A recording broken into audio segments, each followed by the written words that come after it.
Hey guys, it's Ben again from Card Goblin, and today we have a nice take on a Jinx deck profile for yourself, known as Jinx Reanimator by one of our lovely staff members here, Ben, at our store.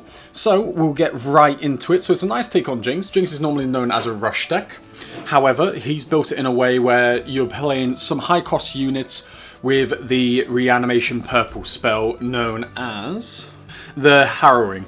And then he's also playing a big cost guy, which also has pretty much the same effect as the Harrowing, which we'll get into for just 1 second. So, to start off with the purple units, we have 1 copy of 5 cost Jinx. This will make a lot more sense later on of why you're playing it. It's a very situational card, where if you discard 1 or more cards, ready this unit and make a game +1 this turn. And then we're playing 3 of our Soul Gorger. Now, this is basically you playing another 3 copies of the Harrowing, more or less. Basically, when you play him, you can play a unit from your trash, ignoring its energy cost, but you must play its power cost. So basically, say if you dumped a 9 cost unit, and you had him on board after paying his initial 8 costs, as long as you can recycle 2 power of like either red or purple, you can play him basically for free. And then to round off the purple units, this is a very small purple unit package. We have 3 copies of Traveling Merchant. Basically, just when I move, discard 1, then draw 1 to try and get some of your effects going in the normal Jinx strategy way. And then for the red units, we have 3 copies of Jinx Demolitionist. And basically, she just reads, when you play me, discard 2. She has the Assault keyword, basically meaning that she gains +2, and also she has that nice acceleration cost as well, if you do want to play that. Then to pair with it, we have the 5 cost Darius, just a generically good red card. At the moment, one of the better red cards.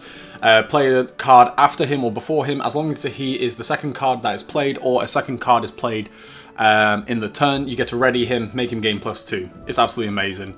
And then for one of the other high costs we have, since we are playing quite a few 5 cost units in the deck, we thought we'd add one of our the Cadragin, the Infernal.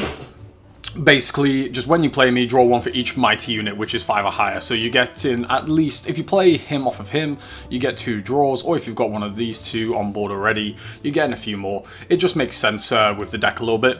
And then to continue on with our red units, we've got a bunch of low-cost red units to try and make it to not lose a bit of tempo in the deck, even though it is a reanimation deck.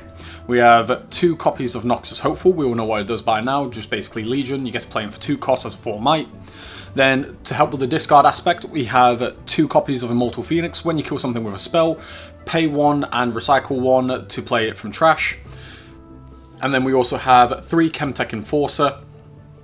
And then, to pair with it, we have 2 Flame Chompers. I.e., just when you play him, you get to discard 1 card, and then if he's discarded, you get to just return 1 to play him for free. So that's all the units we're playing in the Reanimation deck. It's very, very nice tight-knit package, and to be quite honest, we haven't tested this in tournaments yet, but it's a very fun way to play Jinx. In casual games, it has been doing quite well. And then with the spell lineup, quite hefty on the spells, so just bear with us 1 second. We have 2 copies of Super Mega Death Rocket. Just deal 5 to a unit, and when you conquer battlefield, discard 1 to return it. Then we have 3 copies of Void Seeker, 3 copies of Fallen Star, and 2 Hextech Ray. As you can probably tell, it's very kind of Kai'Sa-esque, but to be quite honest, if you're playing red, I feel like this is kind of like the right ratios of removal you want if you're playing any form of red deck. And then, because you're playing Jinx and you like to discard, we've also got 3 copies of Get Excited to round it off, to help you dump all your higher cost characters in into the trash, so you can play it off of the next spell. And the only pure purple spell we're playing is the Harrowing. Play a unit from your trash, ignoring its energy costs, but you must pay its power.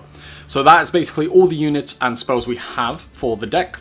And then to round off the deck with a tight-knit 40, we have 2 of our Seal of Discord. Now, the reason we thought 2 Seals of Discord is kind of correct for this is you're only playing 5 of the purple runes, where even though you're not playing many purple cards, all the cards in purple that you are playing in the deck have that nasty return at either 1 or 2 for its cost, for its power cost. So we thought just having 2 of the seals in there would help round it out a bit. And then obviously you've got your Jinx Loose Cannon. And then for your 3 battlefields, we've got 1 Targon's Peak to help you being able to play all these removal spells in your opponent's turn. Where you conquer here, you get to ready 2 runes at the end of the turn. Then to help with the discard aspect, we have 1 Zorn Warrens. Basically just when you conquer here, discard 1, then draw 1 to help rotate your deck a bit more. And then 1 Reaver's Row. When you defend here, you can move a friendly unit from here to base to help you avoid combat. You only realistically want to be doing combats when you want to be doing them, when you're most comfortable. And then to round off the runes, we have 7 red and then 5 purple, which is basically what you are wanting for this, because even though you are quite small on the purple side of things, you still need your runes to actually being able to play them if you don't see your seals. And then the reason we have 7 red is because all the good cards in red have a return 1 or return 2. So that rounds off the deck profile for this one. Basically the whole premise of the deck is you just want to get all your big guys in your grave ASAP so you can make full advantage of the Harrowing or the Soul Gorger. Once again, very interesting way to play a very aggro deck, but to be quite honest, it's a nice fun way to play Jinx at the moment, because obviously we've got a bunch of cards coming out in set 2 which might make Jinx a bit obsolete, but this is probably the better Jinx list that we have going at the moment in our store. So once again guys, hopefully you guys have been enjoying our content as of far. If you can, just leave a like, and please, if you haven't done so already, subscribe. We have more deck profiles coming very soon. I've been Ben from Card Goblin. If you need any singles, go on cardgoblin.shop for all your singles needs. Have a great one. Bye bye.